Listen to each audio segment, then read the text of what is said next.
Аян баримтат сууг. Мы живем в России, но как мы мало знаем о своей стране. С населением более 146 миллионов человек. Она занимает первое место в мире по территории. За өнөөдрийн дугаард YouTube хуудсан 4 жилийн өмнө тавигдж байсан Орсын нэг блогерийн хийсэн бичлэгийг оруулж байна. За тухайн бичлэг дээр болохоор хамгийн ихний хот нь болохоор юбилейний гээд тосгон байгаа. Тухайн тосгон нь болохоор Фермээс 200 орчим километрийн зайд оршдог 1957 онд байгуулагдсан. За тухайн тосгон дээр болохоор Шүмэнхэски хэмээх уурхай бол ажилладаг байсан юм байна. За тэгэхээр тухайн уурхай нь бол 1990 он хүртэл бол ажиллаж байгаа. 90 оноос хойш баг багаар юу нь бол ажмар хаагдаж эхэлсэн юм байна л да. За тэгээд 1996 оны 11 сард тухайн уурхайд бол дэлбэрэлт болсноор 6 хүн бол нас орсон байна. Тэгээд 6 хүн нас орсны дараагаар тухайн уурхай бол бүр бүсэн хаагдсан. За тухайн бүс нутагт болохоор 2001 он хүртэл бол ер нь бол тодорхой хэмжээний хүмүүс бол амьдардаг байжээ. За тэгээд 2001 онд болохоор тухайн тосгонд амьдарч байгаа хүмүүсийн болохоор дулаан цахилгааныг бол өгөх боломжгүй болсноор тухайн тосгоноос ер нь бол ихэнх хүмүүс одоо өөр тосгонд руу суурьсан юм байна. За тэгээд тухайн тосгонд одоо яг амьдарч байгаа хүмүүс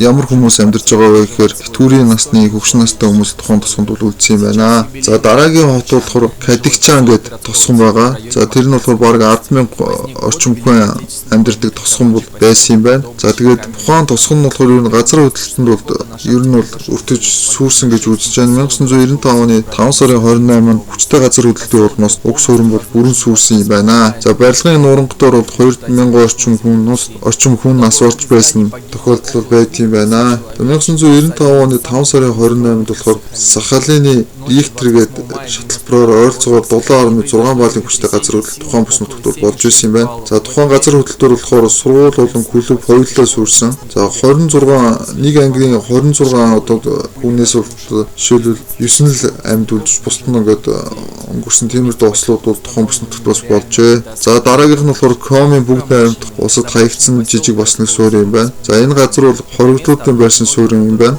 За тухайн бүс нутагт нөгөө Орсын өнцөг болон бүрээс ирсэн ажилчид бол сууршиж амьдарч эхэлж ирсэн юм байна. За 1990-ад онд болохоор тухайн тосгон 12,000 хүнтэй байсан юм байна. За тэнд болохоор ресторан, мөсөн гулгуурын талбай гэж ер нь бол хүнд хэрэгтэй бүхэн байршсан байжээ. За мэдээж нөгөө нэг энэ хаягдсан гэдэг байгаа тосгодууд нь бол дандаа л ер нь бол уурхай түшгэлж баригдсан тосгодууд. За ялангуяа нүүрсний уурхайг бол баригдаж түшгэлж баригдсан хотууд юм байна. За 1998 онд болохоор бас тухайн уурхайд нь бас дэлбэрэлт болсноор тухайн дэлбэрэлтээр тодорхой тооны хүн үргэлжснээр одоо тухайн уурхааснаар тухайн хот нь бол хаягдсан юм байна. За дараагийн хот болохоор Календаа гэдэг Сахалин мужид байрладаг орхигдсон тосгон. За Сахалин нь болохоор газрын тосны ордуудыг бол Сахалин мужид нь болохоор газрын тосны ордууд бол их байдаг юм байна. За тэгээд ойролцоо тосгодууд нь бол газрын тостой холбоотой бас яг байгуулагдсан тиймэрхүү тосгодууд юм байна. За уг тосгоныг бол 1963 онд бол барьж ирсэн юм байна. За 1979 он гэхэд тухайн тосгон бол 2000 гаруй хүн амьдарч байжээ. Гэхдээ бусад талбайныг адил газрын тосны нөөц нь угаасаа дууссан. За тэгээд бас яг өмнөх юу шиг бас хаягдсан юм байна л да.